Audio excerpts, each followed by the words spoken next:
예, 안녕하십니까. 동네 내과 의사 김상목이 이제 계속 유튜브 강의를 쭉 하고 있는데요. 오늘 강의는 이제 71강이 되겠습니다. 71강은 여기 칠판에 잠깐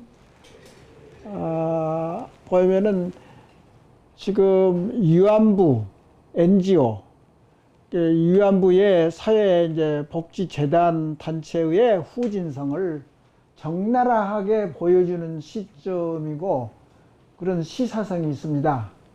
그래서 여기 넷장 개념하고 상당히 연관이 있기 때문에 내가 소개를 잠깐 이제 하고 나의 의견을 이야기하고자 합니다. 여튼 이제 전체적인 타이틀은 넷장으로 삽시다.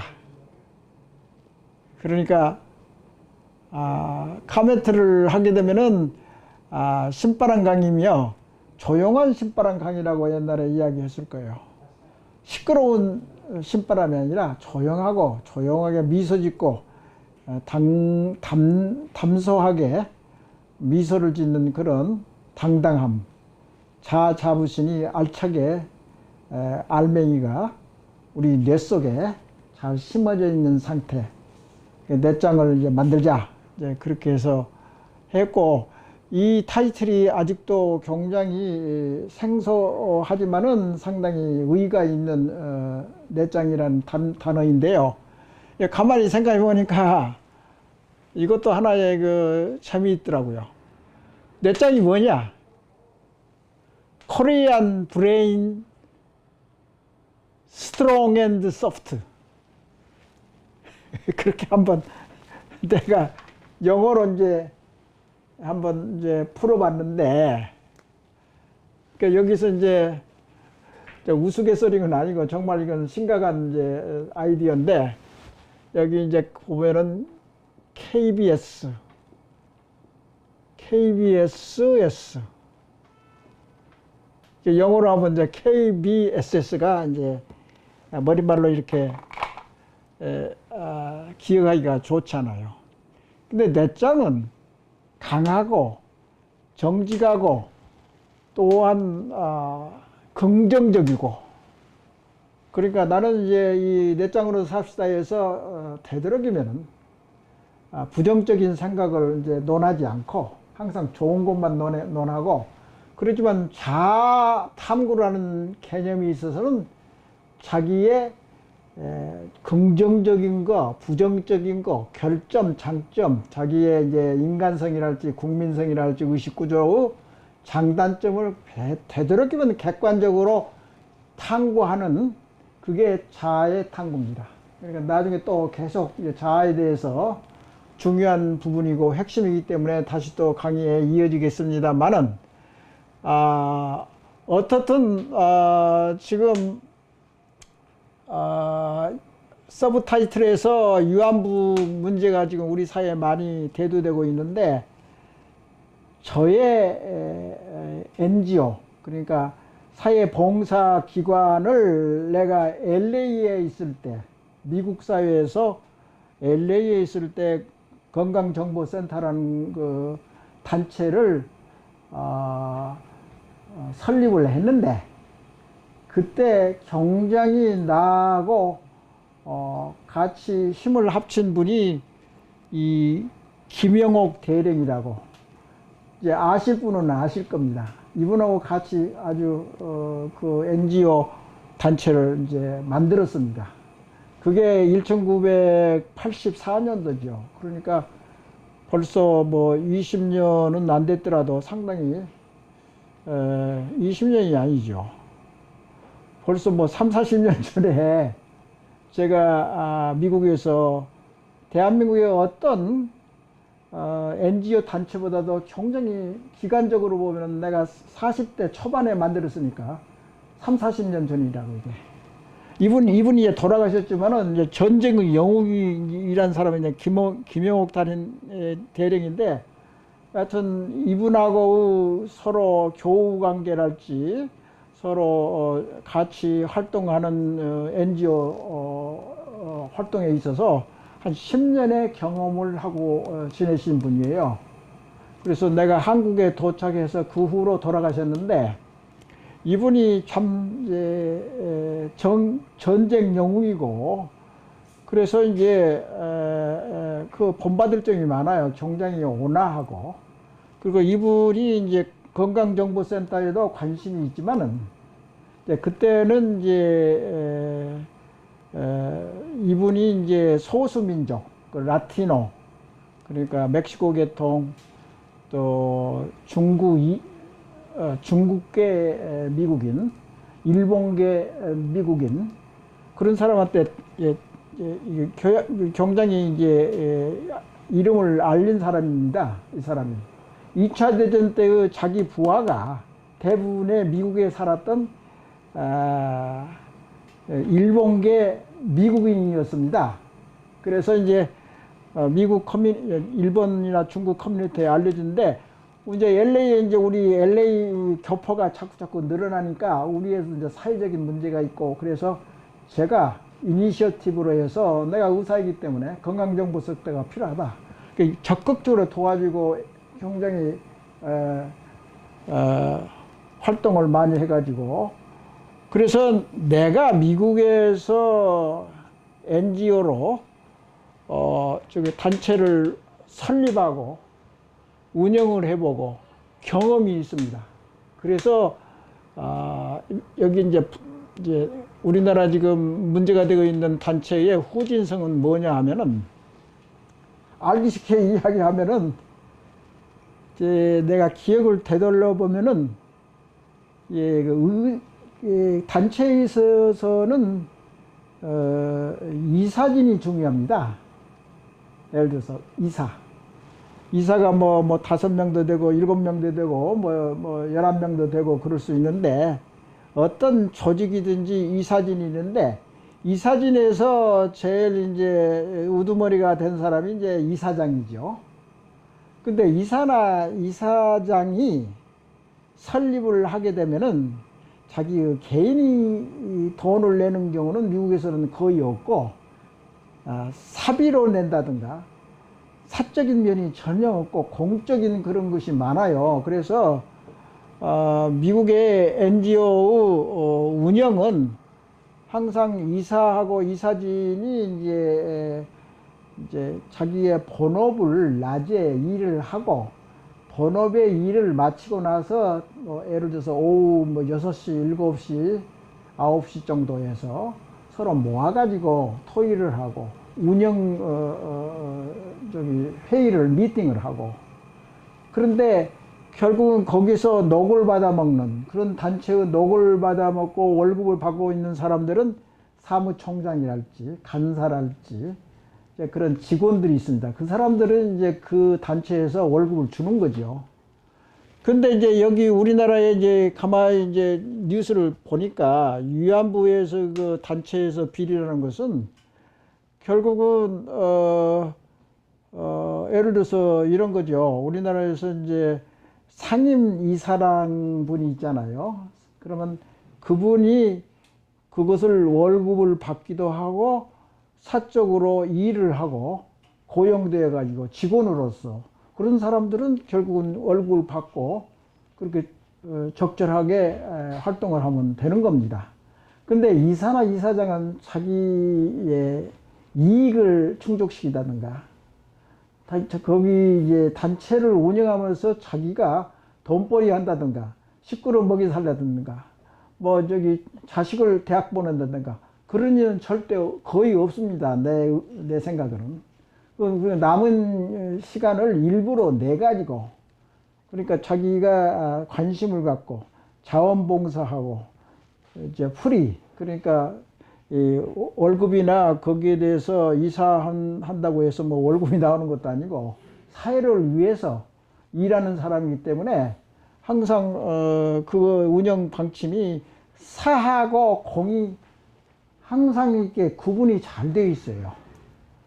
근데 이제 우리는 이제 이 공과 사가 그 사무총장이가 그 이사장은 월급을 받는다든가 자기가 그 예산을 적당히 한다든가 공과 사를 확실히 해가지고 운영하는 거지 뭐 공도 아니고 그러니까 도네이션이나 기부가 돈이 들어오면 이거 사적으로 쓸 수도 있고 공적으로 쓸 수 있는데 그걸 완전히 구분해 가지고 이게 회계를 아주 열심히 잘 하고 이사진으로 붙어서 항상 감독을 받고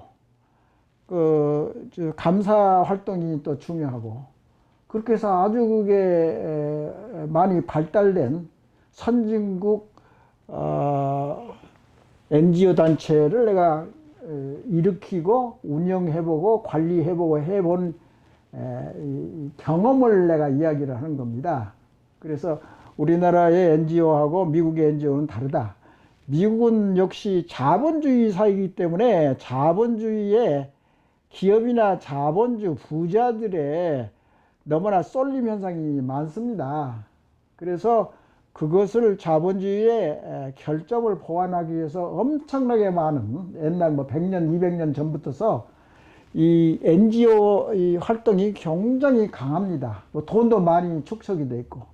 예를 들어서 유명한 자동차 포드 있으면 포드가 굉장히 록펠러가 됐든지 그 사회단체 기금이 엄청나게 많습니다. 수백 년 동안 쌓아 올린 공적인 돈을 공평하게 잘 이제 운영하고 그런 노하우가 있습니다. 그게 선진국입니다. 그러니까 우리나라는 민주주의도 20년, 30년 정도밖에 안 되고 역사가 사회 이런 시스템을 운영하는 데 있어서도 결국 10년, 20년밖에 안 되거든요. 그러니까 여기에서 토에서 이야기한 것 같이 지난 강의에서 한일 자부심 대결 불매 운동이라는 것을 이야기했었고 코로나 바이러스에서 상당히 이제 변환점이 와 있다. 그러니까 새로운 가치관을 잘 만들어 가지고 변해야 산다. 이게 키워드들입니다. 근데 이제 또 이제 이제 이런 것이 계기가 됐는데 우리나라 자천에서 만들어진 위안부 NGO 단체의 그 스캔들이 됐든지 제대로 운영을 못했다든지 그렇게 되면 그게 하나의 기폭제가 돼가지고 그러니까 그런 이벤트 계기가 있음으로써 이것을 잘 소화하고 어떻게 대책을 세우고 우리가 후진성을 진단하고 어떻게 지금 현재 상태가 어떻고 그 다음에 앞으로 어떻게 개발하고 발전시키냐는 것을 고민하는 반환점에 와 있다고 봅니다. 그러니까 이게 자꾸 사회가 복잡해지고 시간이 갈수록 이 계기가 자꾸 생긴단 말씀이에요.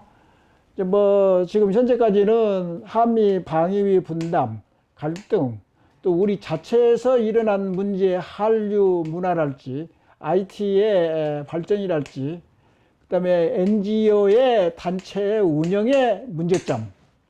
이게 우리 내부에서 만들어진 문제란 말씀이에요.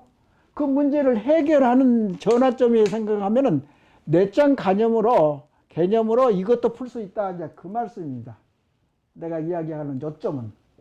그러니까, 내가 이제, 그 과거에 NGO 활동했을 때 하고 지금 이제 30년 후에 우리 사회에서 이 문제가 지금 대두되고 있잖아요. 이걸 잘 풀어야 됩니다. 푸는데 어떻게 푸느냐? 어렵지 않아요. 뇌장 개념으로 풀면 됩니다.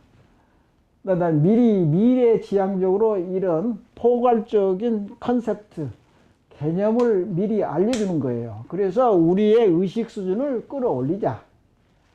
단 이제 자부심의 혁신을 통해서 이런 잡다한 문제들을 이제 끌어올려 가지고 그 옛날에 강의에서도 그랬잖아요. 그물망을 이렇게 한 모서리를 이렇게 끌어당기면 다른 쪽도 전부 다 끌려서 올라가거든. 그러니까 이런 개념을 가지고 끌어올리면 잡다한 우리 사회의 부조리랄지 비리랄지 모든 것이 다 해결이 된다고. 또 그래서 그렇게 열심히 내가 제시를 하는 거고, 예를 들어서 우리 대통령님께서 적폐를 청산하자. 그러면 제 생각에는 아직도 정치적인 거나 역사적인 적폐를 청산하자고 하는 어렵고 어려운 작업을 지금 하고 계시는데, 예를 들어서 위안부에서 생각되는 후진석의 이 문제를 푸는 사회적인 문제, 일상생활의 국민들이나 의식구조의 수준이랄지 끌어올리는 것에 대해서는 적폐를 아직 찾지도 못하고, 그 분야에서 연구할 뭐 학자를 동원한다든가 그런 액티비티가 없어요. 예를 들면은 정권이 바뀔 때마다 지난 강의에서도 또 이야기했지만은 의식개혁을 하자는 것은 결국은 이의를 다는 국민은 한 사람도 없습니다. 잘해보자 이게. 그런데 그 대안을 제시했다던 학자도 없었고 지금까지. 그리고 의식개혁을 알맹이를 제시하면서 이렇게 하자고 제시한 정권도 없었습니다. 그런데 이제 사회가 많이 발전되고 이제 의식이 많이 올라가고 이제 경제가 어느 정도 되니까 이런 걸 찾는다고. 그래서 우리 대한민국은 전환점이 왔고 새로운 가치관을 만들려고 앞으로 계속 노력하고 자연 발생적으로 그렇게 될 거예요. 나는 미리 이제 내장 개념을 제시를 하는 거예요. 이 새로운 가치관을 제시하는 거예요. 그래서 다시 또 본론으로 돌아와서 변해야 산다고. 변하지 않으면 그 방향을 잡을 수가 없잖아요. 그래서 모두의 그렇게 강의를 시작했고, 이번 강의에는 이제 그 다음에 이제 제3강, 옛날에 강의했던 제3강이 따라서 이제 강의를 연결시켜 볼 테니까, 제3강, 3강은 과거의 3강은 여기서 칠판에서 이야기한 것 같지, 과거의 의식개혁이 그 실패가 제3강이라고 이미 작년에 이제 내가 이야기한 바가 있습니다. 근데 의식개혁이 항상 이제 중요한 이제 우리의 실패담입니다. 사실은. 지금까지 우리 사회적으로나 개인적으로 의식개혁을 해 본 적이 없습니다. 아직까지는. 그러니까 이제 앞으로 이제 계기가 생겼으니까, 계기가 이제 자꾸 생기잖아요. 위안부 문제도 사회적인 문제고, 그 외에 굉장히 많을 겁니다. 수없이 많이 이제 계속 터지고, 밝혀지고, 이제 그럴 텐데, 그때마다 우왕좌왕할 수가 없잖아요.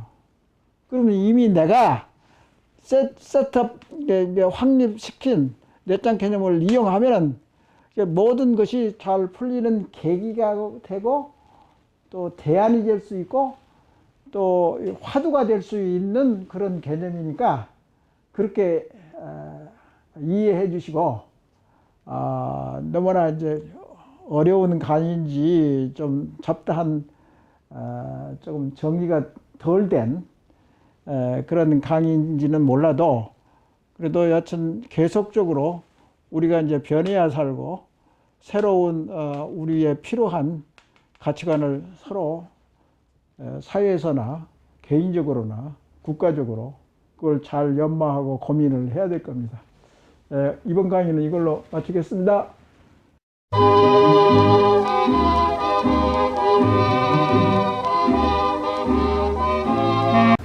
예, 이제 내장으로 삽시다의 제3강을 시작하겠습니다. 첫째, 여기에 표시되어 있는 바와 같이 제3강에서는 의식개혁이 어떻게 우리나라에서 전개되었는가, 두 번째는 융합사고라는 것에 대해서 상당히 많은 발전을 보게 됐습니다. 특히 근래에 뇌과학의 발전으로 뇌의 성질이나 뇌의 아주 자세한 그런 기능들이나 인문사회 과학하고 이제 자부심이랄지 용기랄지 또는 4차 산업의 창의력을 높여주는 그런 실마리가 다 뇌과학에서 나옵니다. 그래서 아주 과학적인 근거에 뒷받침해서 내장으로 삽시다. 의식개혁의 과학적인 뒷받침을 받고 있는 실정입니다. 그리고 세 번째 타이틀은 한국인의 의식구조. 이 세 가지를 제3강에서 논하고자 합니다. 첫째, 이 의식개혁이라는 것을 나의 경험을 한번 구체적으로 이야기를 하겠습니다. 그건 왜 그러냐면은 제가 27년 전에 한국병을 고치자 이제 그런 화두로서 공부를 좀 했습니다. 그 당시에 김영삼 대통령하고 김대중 대통령이 서로 대선의 선거전을 치르고 있는 그 마당에 아마 내 생각에는 초기에는 김영삼 대통령이 정치를 잘 한 걸로 알고 있습니다. 제일 마지막 가서는 IMF가 다치고 나서 거기에 대한 책임의식이 있어야 될 거고 그런데 김영삼 대통령이 한국병을 고치자라는 선거 캠페인을 많이 이야기를 한 것을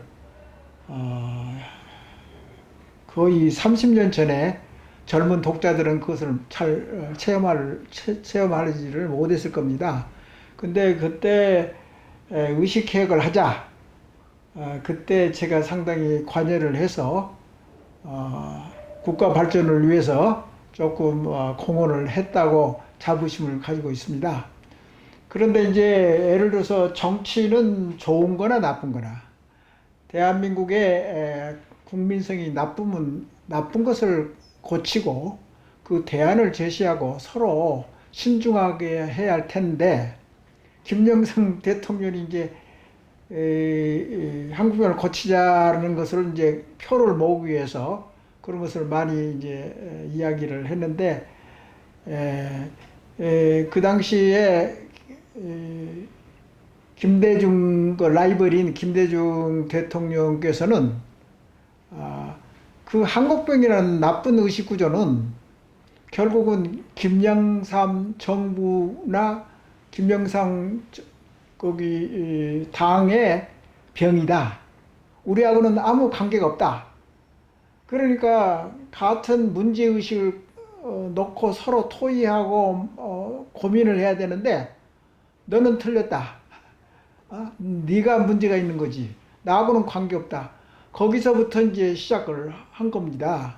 사실 의식개혁은 좋죠. 그게 우리나라의 이제 의식 수준을 높이기 위해서 대통령이 이제 관여를 한다는 것은 참 좋은 현상인데 서로 치고받고 하다가 결국은 놓치게 됐습니다. 그래서 김영삼 정부에서도 초기에는 의식개혁 한다고 많이 이제 노력을 좀 했습니다만은 역부족이었고 그 다음에 김대중 대통령이 이어받았을 때는 어떤 현상이 있었냐면은 거의 이제 의식개혁에 관한 건데 예를 들어서 21세기 건국위원회라는 것을 기억하는 분이 있을지 모르겠습니다. 그때 한 1, 2년 동안 노력을 했는데 그때 이제 건국위원회 위원장이 이제 총리가 이제 맡고 그랬는데 그것도 이제 실패를 했습니다. 나중에 알고 보니까 모든 그런 프로그램이 전부 다 정치나 선거판 또는 투표를 의식하면서 구호에 그쳤지 그 상세한 내용 알맹이도 모르면서 그렇게 주장하는 걸 나중에 이제 이렇게 내가 따지고 이제 평가를 해본 바에 의하면은 정치하는 사람들이 그렇더라고요. 그리고 그 다음에 노무현 정부 때는 이제 좋은 사회를 만들려고 애를 쓰면서 법과 사법부를 개혁하자고 그렇게 이야기했고, 그 다음에 그 뒤에 이제 이명박하고 박근혜 대통령은 뭐 아예 의식개혁에 대한 뭐 그런 마인드도 전혀 없었고 국책에 반영하지도 않고 또 그런 분위기를 이끌지도 못하고 그렇게 없어졌습니다. 그러니까 의식개혁이라는 말 자체는 아주 완전히 사장된 겁니다. 이게 참 좋은 우리나라에 적실히 필요한 구호임에도 불구하고 어떤 젊은 학자나 정부 기관에서 연구하거나 대안을 내놓은 사람이 없습니다. 지금까지. 그래서 일개 동네 의사가 하도 답답해서 의식개혁의 알맹이, 즉 넷장운동의 핵심 또는 자아와 자부심을 어떻게 개인적인 차원에서 끌어올리냐, 그게 알맹이입니다. 그래서 저도 애를 그동안에 관찰을 많이 하고 공부를 많이 하고 고민을 많이 해서 이제 이런 이제 개념을 이제 정리해가는 중인데, 그것은 나중에 또 다시 또 이야기하기로 하고, 융합사고라는 것은 요새도 굉장히 많이 화두가 되고 있는데, 우리 이제 대한민국뿐만 아니라 외국에서도 4차 산업이 발전을 도모하려고 하면은 이게 한 분야의 전문가로서는 좀 부족한 감이 있다. 그러니까 예술한 사람이 이공계를 가서 뭐 아이디어를 낼 수도 있고, 또는 이공계에서 기술자나 또는 대학 교수가 이공계 대학 교수가 예체능계를 또 공부를 해서 서로 다른 분야를 믹스해 가지고 또 창의성을 올리게 하기 위해서 융합 이게 많이 발전됐습니다. 그래서 여기에서 제가 이제 공부해서 발견 내용이 여기 지금 잘 기록이 되어 있는데요. 예를 들어서 공부한 바에 의하면은 서구의 의식이 발전한 것은 이제 르네상스 그 즈음에 발전하기는 했는데, 그 이전에라도 정치적으로 영국에서부터 자유, 그러니까 왕하고 귀족하고 서로 세력 다툼, 누가 이권을 차지하느냐, 거기서부터 이제 정치 투쟁이 시작한 겁니다. 영국에서. 그리고 결국은 이런 것들이 이제 결국은 개인의 자유와 선택권을, 주도권을 개인이 가져야 한다. 그런 사상이 많이 발전한 거죠. 그리고 그 다음에 이제 프랑스 혁명이 그걸 이어받아서 완수를 하다시피 했는데, 이런 때 이제 재밌는 것은 뭐냐면 정치에서도 자유와 선택을 중요시하고, 자유와 선택을 본인이 결정했으면은 결국은 양심과 책임 의식을 가지고 그것을 뒷받침해 줘야 됩니다.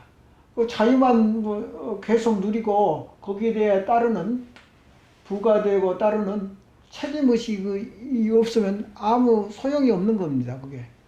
그렇기 때문에 이런 관계가 아주 중요시된데, 이런 정치뿐만 아니라 사상, 그런 것도 관계가 되고, 자아의식이 싹 트는 거. 자아의식은 개인적인 자아의식입니다. 집단적으로 자아의식은 좀 태동하기가 어렵고, 개인적인 자아의식, 자아자부심, 이게 이제 깨어나는 거, 이제 개인적인 르네상스가 되는 거죠. 그다음에 이제 근래 이제 아까도 이야기한 거와 마찬가지로 그 누적된 여러 가지 이제 스트레스가 있었을 때 이건 이제 창이라고 압박하는 요인이 되기 때문에 스트레스를 이제 중요시하는 거고요. 그리고 자기 스스로 내부에서 동기부여를 해가지고 스스로 공부하고 스스로 연구하고 스스로 해야지 부모님이나 선생님이 너무나 강압적으로 하면은 이제 암기식하고 아무 소용없는 교육 정책이 계속되면은 우리나라는 머리도 좋고 괜찮은데 자꾸 머리를 퇴화시키고 쓸모없게 자꾸 만드는 교육이나 국가 정책이 계속되고 있습니다. 그런 것이 굉장히 어려운 분야이면서 동양의 도덕은 결국 서양의 양심과 책임 그리고 자유와 선택하고 맞바꿀 수 있는 그런 소중한 개념이 아닌가.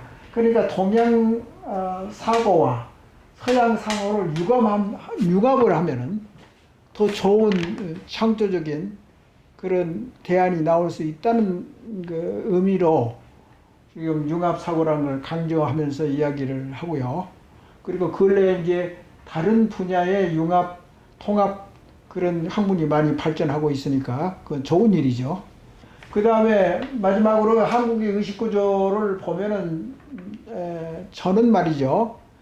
이 우리나라의 의식구조의 원형이 누적된 스트레스 의식구조론이라고 하면서 이게 상당히 많이 우리 심성에 또는 머리에 많이 이렇게 진화해 왔다고 생각을 했습니다. 나중에 한국병의 6가지 부정적인 의식구조에 다시 또 설명이 나오고 있습니다만은 여튼 우리나라에 이제 좋은 장점이 있는데 이게 이제 한 5, 6년 전에 제가 개발한 겁니다. 이건 나중에 이것도 나올 거고 그렇게 우리 또 민족성은 누구나 쉽게 만족하지 못하는 그런 면이 있습니다. 그게 너무나 과하면 나쁘고 덜하면은 무기력하고 진취성이 떨어지고 그런 이제 묘한 이제 만족감에 대한 태도가 다르고 그리고 아주 나쁜 이제 국민성이나 의식구조는 이제 한국병이라고 해서 이제 묶어서 다음에 또 설명하기로 하고 그래서 이런 것을 이해를 잘 하게 되면은 내가 왜 이런 근거에서 자아 자부심을 또는 내장 운동이나 의식계획을 한 가지로 묶어가지고 그것을 계속 발전하면은 이해하기가 쉽습니다. 예를 들어서 머릿속에서 일어나는 모든 이제 인문학적인 소양이랄지 그런 게 전부 다 의식구조의 틀, 의식구조의 내용, 그 다음에 그 시스템하게 계통적으로 분류된 이런 개념이 있어야지 일을 풀어내고 이해하기 쉽고 또 서로 소통하기 쉽고 머리에 오래 남을 수 있는 시스템이기 때문에 이제 차차 4강, 5강 강의가 됨에 따라서 차차 더 쉽게 이해할 수 있다고 생각이 됩니다. 예. 3강은 이걸로 끝이겠습니다. 감사합니다.